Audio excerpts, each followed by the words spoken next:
sure to check out Agelessgeeks for your figures and collectibles.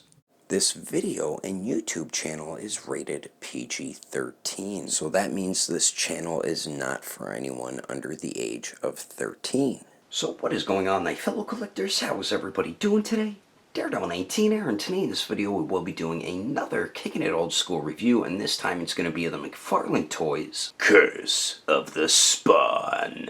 So let's get into it right away and take a quick look at the packaging. So as you can see, we do have the basic blister card style packaging for the Curse of the Spawn figure. So we do have the blister card here displaying the figure and the accessories. On the top we do get a Spawn logo, so Spawn Ultra Action Figures, McFarlane Toys, Curse of the Spawn.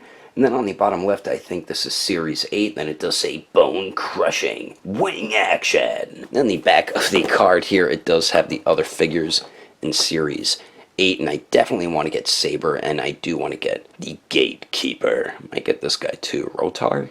Kind of cool looking. And then it does have other figures from Series 7, and then some other type of figures, I'm guessing, from McFarlane Toys, and then how to use the Bone Crushing Wing Action feature right here. But anyway, that is the packaging. Let's get this figure over to take a closer look at this pretty cool looking Curse of the Spawn figure. Alrighty, taking a closer detailed look at the Curse of the Spawn. This figure looks dope, man. I really dig the way this looks. Has a very 90s action figure look to it, but like I've been saying with these McFarlane figures from back then, he was definitely way ahead of the game back then. The head sculpt is probably my favorite part to this figure here. The head sculpt just turned out great. I love the way the green looked for the eyes. A little bit of paint bleeding for that grayish onto the bone color on the top of the head. As you can see there, not horrible, but you can see it bleeding onto there. The teeth look great. You can see they just painted the inside of the mouth black. And the back there, looks like we have a little paint misting from the bone color now on the back of the head right there. But the shading and everything looks pretty cool. And then for the torso here, these pieces keep popping off on me, so I don't know if that's with every figure or if the glue just got really old. It's not sticking anymore, so you can just super glue it because they're just pegged into the side of the torso right there. You can just super glue it if you want, but all the bone pieces look fantastic, man. Up on the shoulders, it looks great.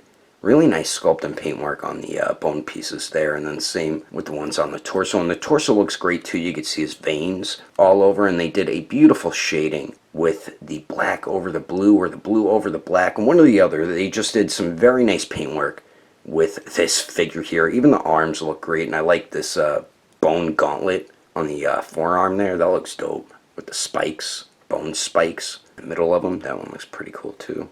You can see veins all throughout his arms and everything. The hands look pretty cool too. And then we do get his underwear piece, and I guess this is supposed to be like the belt buckle, which is a skull, which looks pretty cool. Then we do get a couple bone pieces over here, which I'm guessing are part of his Spawn underwear. And my god, his underwear isn't even covering his Spawn buttocks there.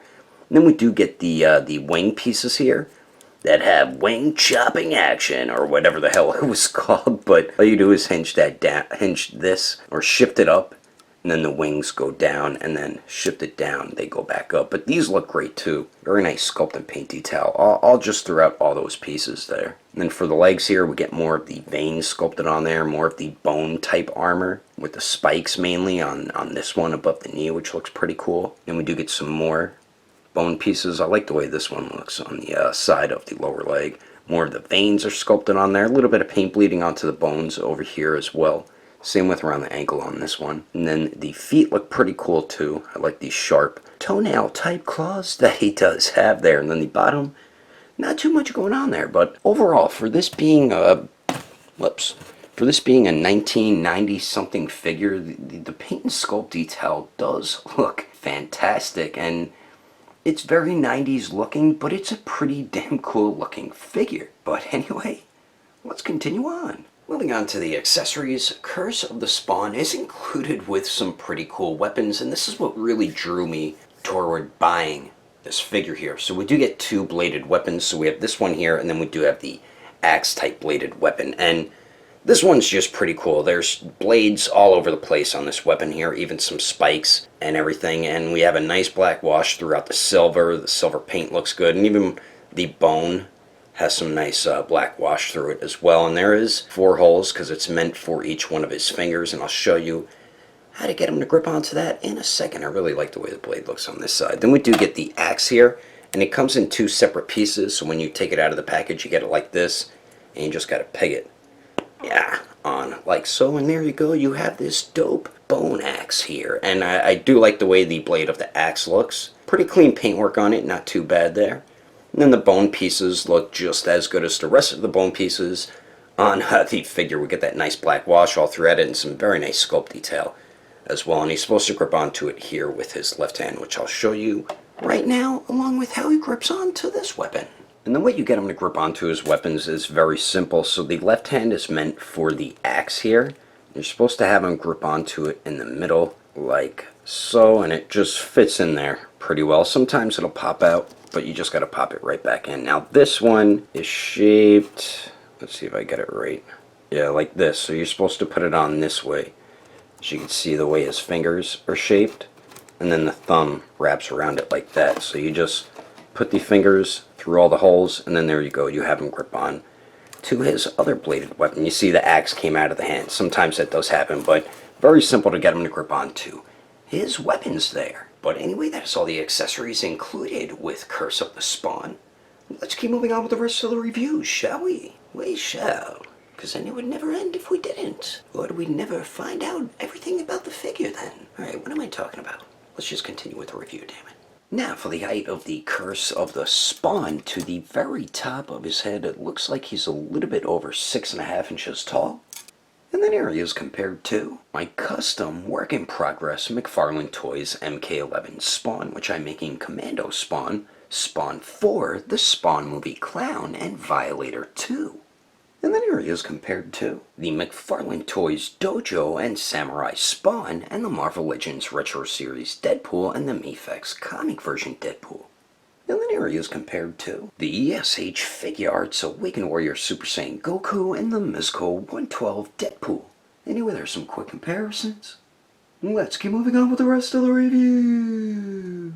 So now for the articulation, you don't get a whole ton of movement. Very 90s articulation here. So we do get a swivel at the head, a swivel at the torso, the waist. Whoops, that piece popped off again. Then we do get a swivel at the shoulder, a hinge, single hinged elbow joint there, which bends in 90 degrees, so that's pretty good actually. Then we do get a swivel at the wrists. Then we do get that angled swivel again at the hips on both of them. Damn it, that piece fell off again. Then we do get single jointed knees that do bend back 90 degrees, so that's not too bad actually. Then we do get a hinge on the ankles there. So basic 90s style articulation for this fella here.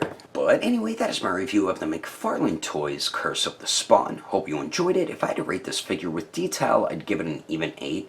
Articulation, I'd give it an even 3. Accessories, I'd give it an even 6. And then the overall quality, I would give a 7.5.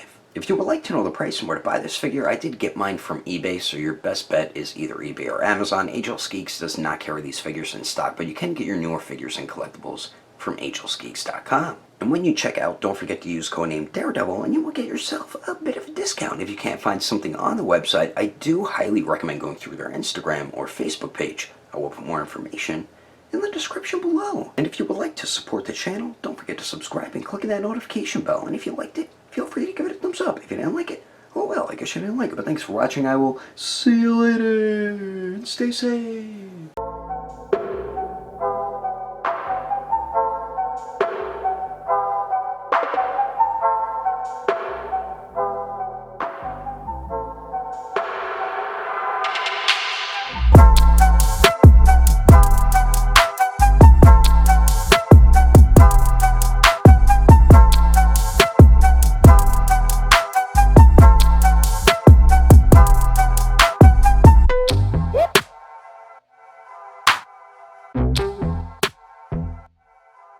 Packaging for the Curse of the Spawn figures. So we do have the Bada-Badoo and Bada-Bee. My custom work in progress Commandos. If I had to rate this figure with detail, I'd give it an even Nate. What? Accessories, I'd give it an even Alrighty. Damn that fridge. Damn it to hell.